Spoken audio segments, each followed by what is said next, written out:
Joining me in the studio this morning is technical agronomist Lance Tarchione. Good morning, Lance. Good morning. How are you, sir? I'm good. You're teasing me with all those chances of rain you're mentioning there. I'm trying. Boy. I don't buy it.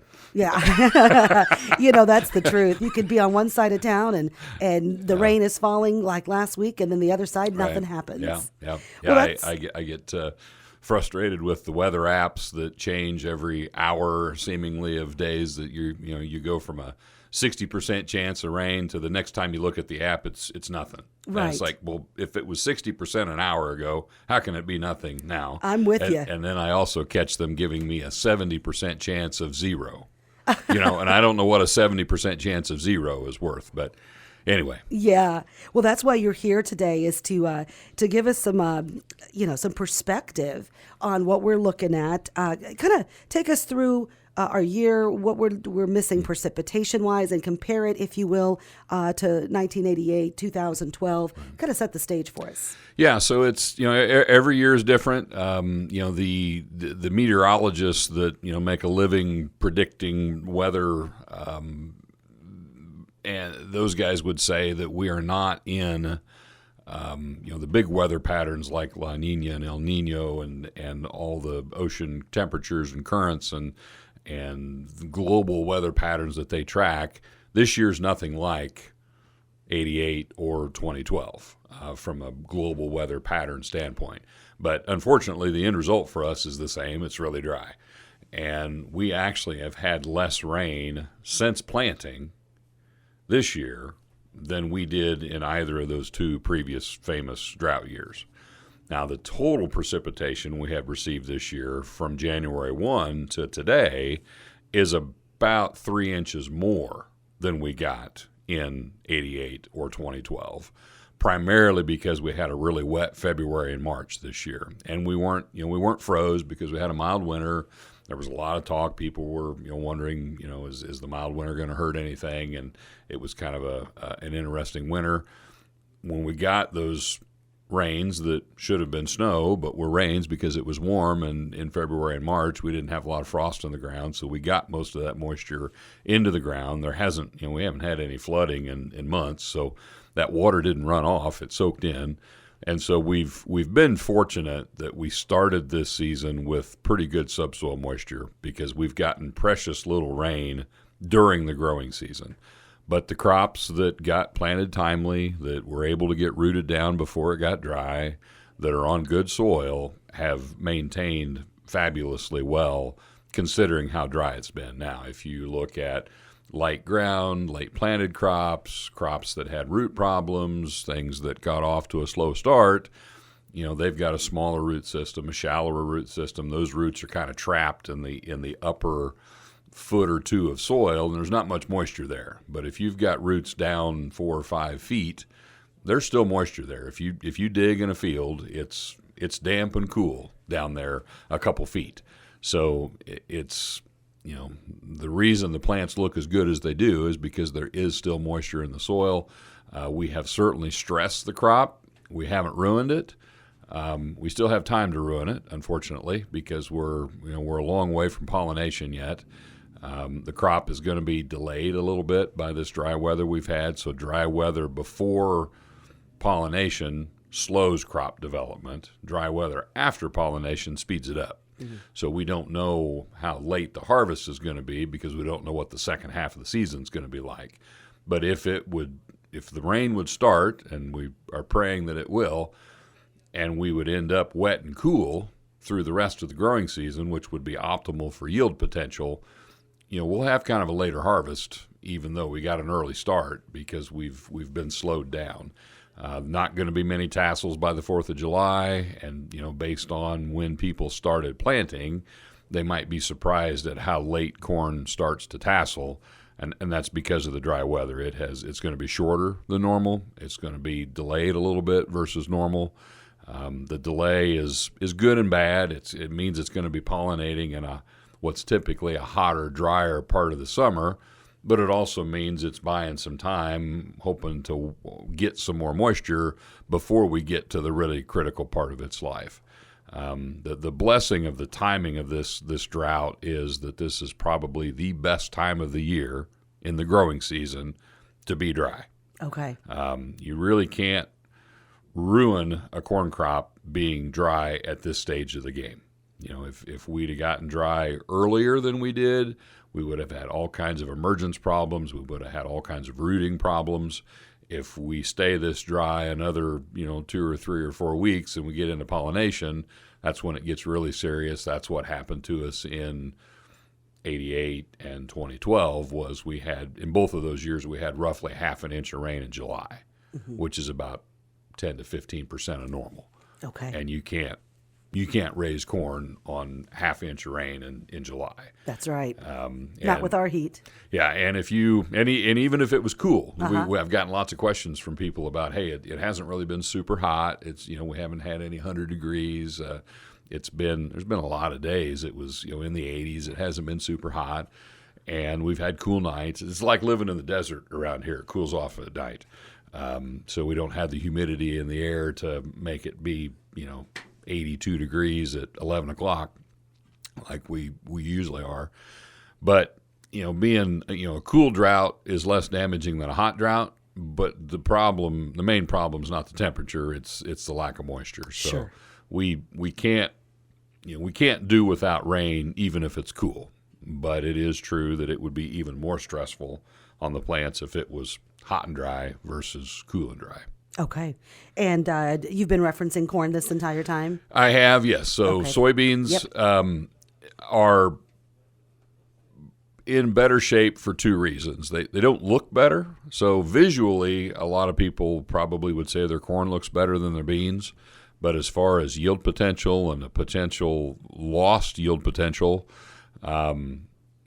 soybeans have been impacted less by the dry weather than corn. Their growth, vegetative growth, has probably been more impacted by corn. So they are growing very, very slowly. Some appear to not be growing at all. But soybeans as a crop are more drought tolerant than corn. And they determine their yield later in the season. And we've referenced 2012 and 1988 a couple times. Both of those years, we got a lot more rain in August than we did in June and July. So at some point, it always starts raining. Sometimes it doesn't start raining soon enough to save the corn crop, but it does start raining soon enough to save the bean crop. Okay. So, those 2 years, if growers remember, we didn't have great soybean yields either, but soybeans were way better than corn, proportionately speaking, those 2 years, because the month that's most critical for them was better weather than the month that's the most critical for corn. Okay. Any action steps we can take now, depending on the type of soil where we're located here in West Central Illinois? I mean, not much you can do to change, the environment your plants are living in right now. Just recognize that, when we have weather stress, there is the difference between the good soil and the less good soil gets magnified. And so in a good year, sometimes the timber soil can yield almost as well as good ground does. But when we end up in stress, that's when you start seeing 100 bushel yield swings just based on soil differences. And so this may be one of those years where there's no hiding, you get what you pay for, and your $20,000 an acre ground is probably going to produce a lot better than your $8,000 an acre ground. Any drought? Yes, we have drought. Any disease pressure? Not to speak of at this point. I mean, that is, if you're looking for silver linings in a drought, typically most diseases are favored by moisture. So especially fungal diseases. So, I mean, there are very few fungal diseases that thrive in dry weather. Tar spot, it may be hard to find tar spot this year based on how we've started off this growing season. Now, there's still time for it to get wet, and if it gets wet at some point, there'll be something that shows up.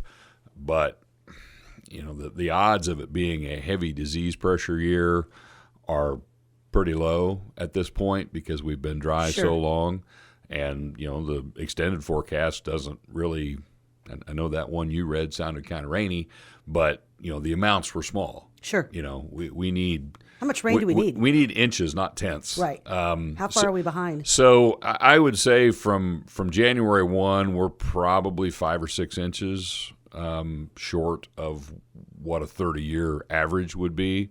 Now, we don't need to make that up. If we would get normal rainfall starting this weekend through September, we'd have a pretty good crop. So we don't have to make up what we're short, but we can't get by with much less than normal. Sometimes we get half of normal and raise an amazing crop, and people are like, how's that happen? Well, if we get half of normal from here on out with as dry as we are right now, it'll be an okay crop, but it's not going to be all that exciting. And if we stay as dry as we are, in spite of how good some of the crops look today, they're not going to be very good if we don't get significant rainfall from here on out. So normal June would be about 4 inches. Yeah. Normal July would be about 4.5. Normal August is about 3. So, if we would somehow catch 10 or 12 inches of rain from now till Labor Day, it'd be pretty good. Well, we're going to keep track. It would surprise people how good it would be if that happened. Well, make a phone call to Mother Nature, see if she'll answer. Now, my problem is, okay, that's hypothetically we could have a good crop, but what are the odds of that happening based on the pattern that we've been in? I mean, we need more rain in the next 10 weeks than we've gotten in the previous 24. Right. Is that really going to happen? It doesn't feel that way to me. And and the amounts that are forecasted and the percentages that are forecasted. I mean, I've been a little bit hard on some of the weather forecasters, giving me a 70 or 80% chance of 5/100ths. Mm-hmm. And if you think that if the forecasted amount is less than a tenth, I don't think you can really be 70 to 80% confident it's even going to rain. Right. That sounds like you're violating the laws of statistics to me. So I've been an oxymoron, if you will. Yeah, I've been having a little fun with the poor weather forecasters, but it just needs to rain. It's going to be sad if it doesn't. This could have been, one of the best crops ever. Sure. It could still be good. But the flip side of that is if you script out the ideal scenario, I think growers would be shocked at how much 240 plus bushel corn there would be around here. Yeah. If it stays as dry as it's been, they'll probably be even more shocked at how much sub 100 bushel corn there will be around here. So it could be as bad or worse than 88 and 2012 were still. Because we are so far away from pollination, we haven't even gotten to the critical part of the plant's life yet, and we're already this dry. A local producer, and I'll give him credit. You probably know him.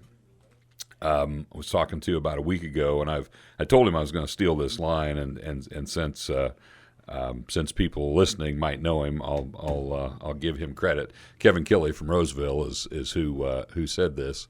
We were talking about, normally we get through pollination and we're dry, but we got through pollination and you get a couple rains during grain fill at the right time, and even though it was dry and even though you were nervous, you have a good crop. Mm-hmm. That's kind of what we're used to. Kevin said, well, this year we got through germination. We didn't get through pollination. Yeah. And that's a very good way of putting it. If we had gotten this dry a month earlier, we would have had all kinds of different issues because it wouldn't even have gotten off to a start. And if we're this dry through pollination, it's going to be a disaster. But we just need to get out of this pattern that we've been stuck in where it's we just don't have enough humidity in the air or evaporation coming out of the. I mean, usually we kind of almost create our own rain around here because it's so humid that it's easy to kick stuff off. Now, when a cold front comes through and you got 40% humidity, it just kind of evaporates.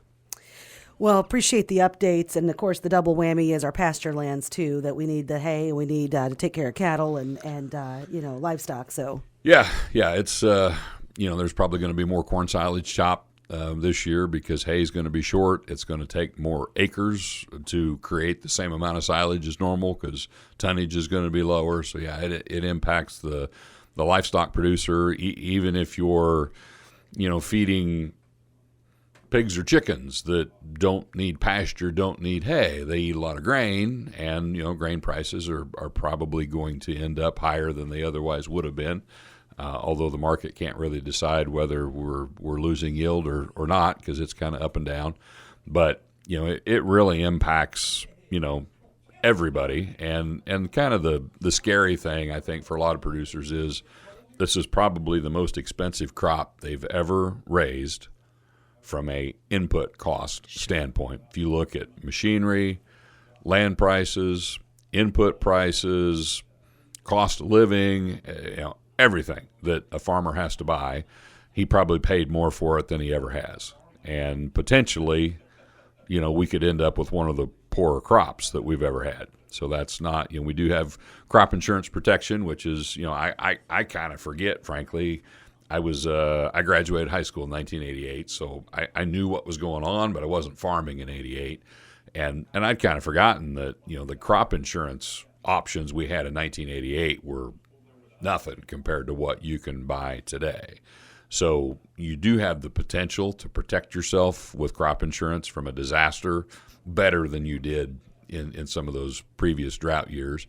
And we've had some really good years in recent history. So if you've been diligent about getting your proven yields up, there are some producers that, would probably have an okay year if they raised no crop. Yeah. If you spent the money on good enough crop insurance. But, not everybody does. And some of us that farm poorer ground, or if you haven't been farming a piece of ground for a long time, you don't have that high proven yield to work off of. And so your guarantee is a lot lower. And so it's, it's not going to be, it's never good to not raise a crop. Sometimes that if the price responds enough, I've had guys tell me that, some of their best years were years where they raised 2/3 of a crop because you got a really good price. Last year was such an anomaly because we had near record prices and near record yields in the same year. That's weird. And the contrast between last year and this year could be pretty huge based on how good last year was. Yep. Lance, thank you, as always, for the good information. We appreciate you coming in and giving us your perspective as a technical agronomist. Happy to. Thank you. And thank you for bringing us donuts. You're welcome. Go Enjoy. have a good weekend. Lance Tarchione with us, DeKalb Asgrow Bayer Crop Science Technical Agronomist on 1330 WRAM and FM 94.1.